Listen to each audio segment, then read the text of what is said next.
Hi guys, my name is Olivia Carter and I decided to research the scandal of Enron and fraud within the accounting community. I chose to talk about fraud and the scandal of Enron to gain more insight about the unethical practices that have occurred in the accounting community. I used Enron as an example because it shows what preventions were put in place because of them, like the Sarbanes-Oxley Act of 2002. The sources that I used for this paper are scholarly journals and trustworthy websites to gain more dependable information about this topic. I'm going to start out with the basics. For example, what is fraud? Fraudulent activities are usually described as activities committed that are intentionally deceitful and untrue, so it will in some way benefit those who commit fraud. Most of the time, they benefit financially. How it affects the accounting profession. Since fraud is commonly represented in accounting, there is a need for preventions to help curb the likelihood of fraud. There is fraud in accounting because of the commonly known factors referred to as the fraud triangle. These factors include opportunity, financial pressure, and rationalization. These factors are important to knowing the motives behind financial fraud. For example, opportunity. Those who can commit fraud need to have access to financial records and important information. Financial pressure can cause someone to commit fraud because of debt or the need for money. Rationalization also aids fraud. For example, say you are working for a huge corporation and they are making millions of dollars in profits every year, and you're just making minimum wage. You might convince yourself that the money that you steal isn't even remotely close to the amount of money that they are making every year. The scandal of Enron.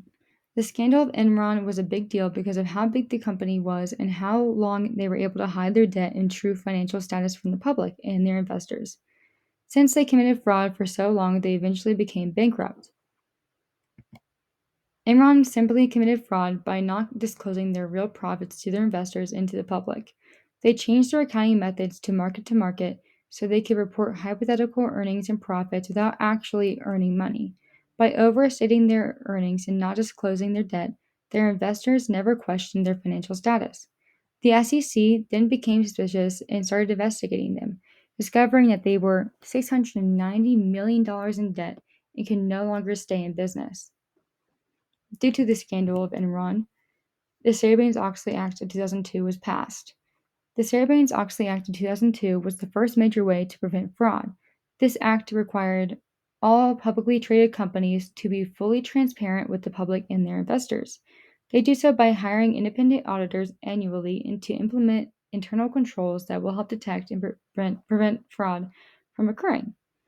While many people believe that this is a huge win, which it is, during my research for prevention policies for financial fraud, it has been stated that this act didn't deter people from committing fraud. Other than laws being passed, there are more effective ways to decreasing fraud. In my policy prevention, I have found two major ways that would help prevent fraud in accounting. There are these two ways being whistleblowing and technology. There was a study done that showed that whistleblowing was a very common and efficient way companies can detect fraud. It is highly encouraged by companies that they will even provide anonymous hotlines where you can report fraud. Technology has also become very helpful in preventing fraud. It can help auditors through tests to find any discrepancies between any data. For example, Binfer's law of anomalous numbers, which would allow auditors to go through sets of data and see if they accurately match the probability of Binfer's law. If they do not, auditors can go through that certain section of data to see if they exhibit any form of fraud. I believe that my policy preventions are very sound because of the evidence behind it.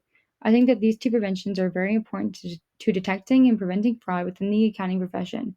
If more companies promoted whistleblowing and advancement in technology within auditing, I believe that there would be a huge decrease in the amount of fraud committed.